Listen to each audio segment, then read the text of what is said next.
Hello दोस्तों, कैसे हैं आप सब। उम्मीद करता हूं आप स्वस्थ रहेंगे। दोस्तों, आपका वीडियो आपके लिए है जो यात्रीगण 2024 में गंगोत्री मां के दर्शन के लिए जाना चाहते हैं और गंगोत्री धाम के दर्शन करने के बाद वो लोग गोमुख जाना चाहते हैं। इस वीडियो में हम आपको बताने वाले हैं कैसे आप गंगोत्री धाम की यात्रा कर सकते हैं, गंगोत्री धाम में रुकने की क्या क्या व्यवस्थाएं हैं, गंगोत्री धाम की यात्रा आपको कब करनी चाहिए, साथ में गंगोत्री धाम में आपको खाने पीने की क्या व्यवस्थाएं मिलने वाली है और हरिद्वार पहुँचने के बाद आप कैसे गंगोत्री धाम जा सकते हैं और गंगोत्री धाम के दर्शन करने के बाद अगर आप गोमुख जाना चाहते हैं तो कैसे आप गोमुख जा सकते हैं, जहाँ से गंगा नदी का उद्गम स्थान है और गंगोत्री धाम के जाने के बाद वहां से गोमुख के लिए यहाँ यात्रीगण जाते हैं। तो दोस्तों, 2024 में 23 मई से गंगोत्री धाम के कपाट खुल चुके हैं, तो इसके लिए आपको रजिस्ट्रेशन भी कराना पड़ता है। कैसे आप हरिद्वार पहुंचने के बाद रजिस्ट्रेशन आप अपना करा सकते हैं। साथ में हम आप वीडियो के अंत में ये भी बताएंगे कि आप गंगोत्री धाम के लिए आपको कितना रुपए खर्चा करना पड़ेगा और आपको कितने दिनों की ट्रिप का प्लान करना चाहिए गंगोत्री धाम के लिए।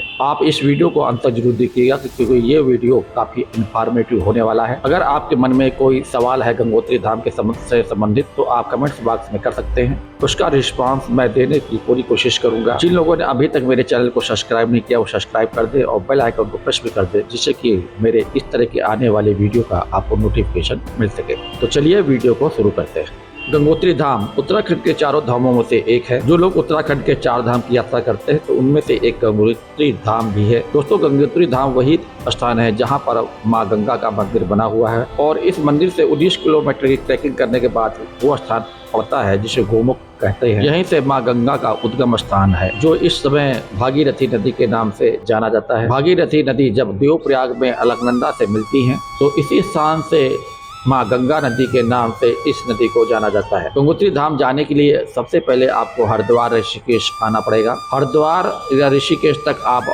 By bus, by bike, by train या बाई एरोप्लेन से आप बड़ी आसानी से आ सकते हैं। यहीं से आपको गंगोत्री धाम की यात्रा की शुरुआत यहीं से करनी है। अभी हम लोग हरिद्वार पहुंच चुके हैं और यही हरिद्वार से हमको जाना है गंगोत्री धाम के लिए, जिसकी दूरी लगभग 290 के आसपास है। इस यात्रा को पूरा करने में आपका 10 से 12 घंटा लग जाता है अगर आप बाई बस जाते हैं हरिद्वार से। हरिद्वार पहुंचने के बाद गंगोत्री धाम के लिए आप 3 तरीकों से जा सकते हैं। सबसे सस्ता है बाई बस। तो हरिद्वार से कुछ बसें गंगोत्री धाम के लिए चलती हैं, तो इस तरह से आप बाई बस भी गंगोत्री धाम जा सकते हैं। अगर यहाँ बस के चार्जेस की बात करूँ तो 700 रुपए से 800 रुपए का आपका बस चार्ज देना पड़ेगा और ये बसें सुबह सुबह ही आप हरिद्वार से निकलते हैं गंगोत्री धाम के लिए। चलिए दोस्तों, अब हम दूसरे ऑप्शन की बात कर लेते हैं, वो है टैक्सी। अगर दोस्तों प्राइवेट टैक्सी करके आप गंगोत्री धाम की यात्रा करना चाहते हैं, अगर दोस्तों आप गंगोत्री धाम की यात्रा प्राइवेट टैक्सी से करना चाहते हैं जिसका चार्ज 13,000 रुपए से 15,000 रुपए के बीच में आपको देना पड़ेगा। अगर आप गंगोत्री धाम से आगे गोमुख तो जाना पड़ते हैं तो आपको 2 नाइट स्टे गंगोत्री धाम में करना पड़ेगा। चलिए दोस्तों, लगे हाथ अब हम बात कर लेते हैं गंगोत्री धाम की यात्रा करने के लिए कितने दिनों का प्लान हमें बनाना चाहिए। अगर दोस्तों आप गंगोत्री धाम के लिए प्लान कर रहे हैं और गोमुख नहीं जाना चाहते हैं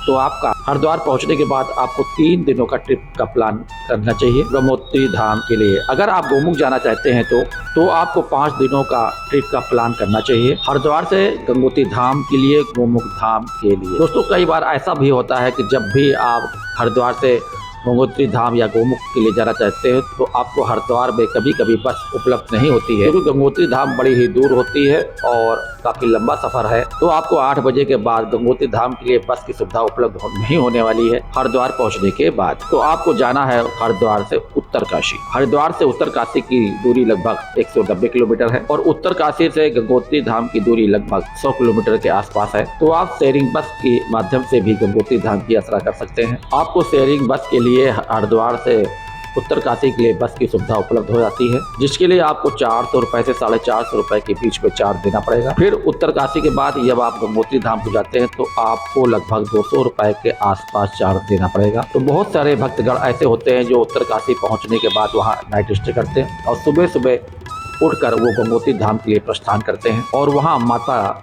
गंगोत्री के दर्शन करते हैं, विजिट करते हैं, उसके बाद फिर से वापस उत्तरकाशी आ जाते हैं। इस तरह से आप हरिद्वार से निकलने के बाद उत्तरकाशी में 2 नाइट स्टे करके आप बड़ी आराम से गंगोत्री धाम की यात्रा कर सकते हैं। अगर आपको गोमुख धाम की यात्रा नहीं करनी है, अगर आप गोमुख तो जाना चाहते हैं, माँ गंगा का उद्गम स्थान देखना चाहते हैं, तो फिर आपको उत्तरकाशी में नाइट स्टे नहीं करना है। तो आप शेयरिंग कार या बस से उत्तरकाशी जाइए, फिर उसी दिन आप पहुंच जाइए गंगोत्री धाम। अगर आप नहीं जा सकते हैं तो दूसरे दिन आप उत्तरकाशी से गंगोत्री धाम पहुंच जाइए। फिर आप गंगोत्री धाम में नाइट स्टे कर लीजिए, वहां पर गंगोत्री माँ का दर्शन करिए। फिर दूसरे दिन आपको जाकर गौमुख की ट्रैकिंग करनी है, जो कि 19 किलोमीटर के आसपास है। लगे हाथ आप बात कर लेते हैं, अगर आप गौमुख की यात्रा करना चाहते हैं तो आप कैसे कर सकते हैं। गोमुख धाम की यात्रा करने के लिए वहीं पर फॉरेस्ट ऑफिस बना हुआ है गंगोत्री धाम में। अगर आप पूछेंगे तो वहां पर आपको ऑफिस का एड्रेस दे देंगे, और एड्रेस मिलने के बाद आपको ऑफिस जाना है, जिससे आपको एक परमिशन लेना होता है, और परमिशन मिलने के बाद आप गोमुख की यात्रा पर जा सकते हैं, जो कि ट्रैक है, काफी डिफिकल्ट ट्रैक है।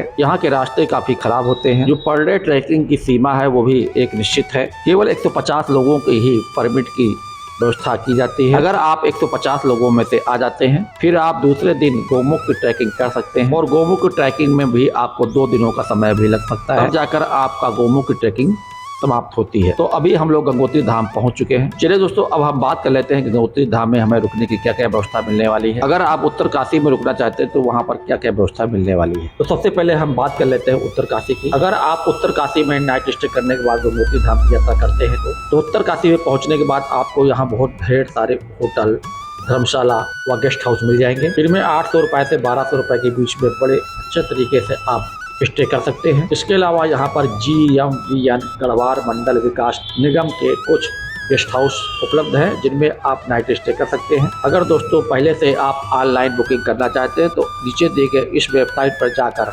आप पहले से ऑनलाइन इन रूमों की बुकिंग कर लें। अगर आप ऑफलाइन तरीके से रूम लेना चाहते हैं तो वहाँ पहुँचकर आपको अगर रूम खाली है तो ऑफलाइन के रूप भी आपको उपलब्ध हो जाएंगे। अगर आप गंगोत्री धाम में जाकर नाइट स्टे करना चाहते हैं तो गंगोत्री धाम पहुंचने के बाद जो आपको रूम के चार्ज देना पड़ेगा, तो यहाँ के रूम कुछ ज़्यादा कॉस्टली हो जाते हैं, क्योंकि ये इसके बाद कोई रूम का स्टे का कोई व्यवस्था नहीं है। यहाँ पर आपको 3000 रुपये से 4000 रुपये के बीच में नाइट स्टे का आपको रूम का किराया देना पड़ेगा। तो दोस्तों मैं आपको एक सजेशन देता हूँ, अगर आप गोमुख यात्रा नहीं करते, केवल गंगोत्री धाम की यात्रा करना चाहते हैं तो आप उत्तरकाशी में ही नाइट स्टे कर लीजिएगा। फिर आप सुबह सुबह दूसरे दिन उठकर आप गंगोत्री धाम को दर्शन हुआ वहाँ के आसपास के जगहों का विजिट करके आप शाम तक उत्तरकाशी में लौट आ सकते हैं। अगर दोस्तों मंदिर की टाइमिंग की बात करें तो सुबह 6:30 बजे से रात के 9:30 बजे तक ये मंदिर खुले रहते हैं। जो दोपहर का समय है 2 बजे से 3 बजे के बीच में, उस समय भक्तों के लिए मंदिर के कपाट बंद हो जाते हैं। इस तरह से आपको 2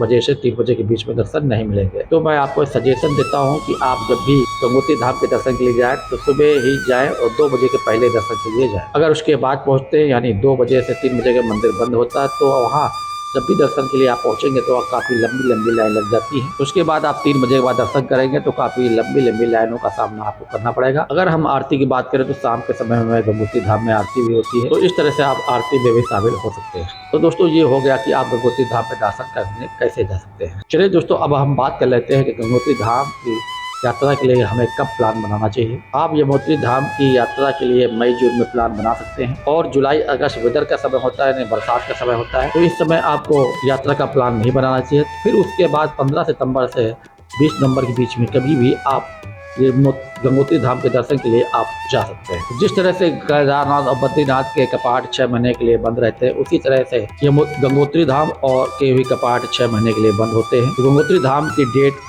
जो है फिक्स है कपाट खुलने के लिए, तो ये अक्षय तृतीया के दिन यहाँ के कपाट खुलते हैं। तो जो कि इस समय अक्षय तृतीया 10 मई को पड़ी है, तो इस दिन से आपको गंगोत्री धाम के कपाट खुल चुके हैं। तो जब भी आप मन बना सकते हैं, प्लान बनाइए और जल्दी से गंगोत्री धाम के दर्शन के लिए आप पहुंच जाइए। अगर दोस्तों आप गौमुख जाना चाहते हैं तो आपको केवल मई और जून में ही गंगोत्री धाम की ट्रिप का प्लान बनाना चाहिए। चलिए दोस्तों, अब हम बात कर लेते हैं कि हमारा रजिस्ट्रेशन कैसे होगा। तो इस समय जो भी 4 धाम यात्रा में जाते हैं, या 1 धाम की यात्रा में जाते हैं, या 2 धाम की यात्रा में जाते हैं, उन्हें रजिस्ट्रेशन कराना ही पड़ता है। अगर दोस्तों आप रजिस्ट्रेशन कराना चाहते हैं तो आप हरिद्वार या ऋषिकेश पहुंचने के बाद पर वहां गवर्नमेंट द्वारा कई काउंटर बनाए गए हैं, जहां पर आप जाकर अपना रजिस्ट्रेशन करा सकते हैं। दोस्तों अगर आप पहले से ही ऑनलाइन बुकिंग का रजिस्ट्रेशन कराना चाहते हैं तो इस साइट पर जाकर आप पहले से करा सकते हैं। तो आप साइट खोलिए और 5 से 10 मिनट के बीच में आप आसानी से रजिस्ट्रेशन कर सकते हैं। चलिए दोस्तों, अब हम बात कर लेते हैं खाने पीने की। जब आप हरिद्वार से गंगोत्री धाम के लिए जाते हैं तो हरिद्वार से गंगोत्री धाम के बीच में आपको खाने पीने की कोई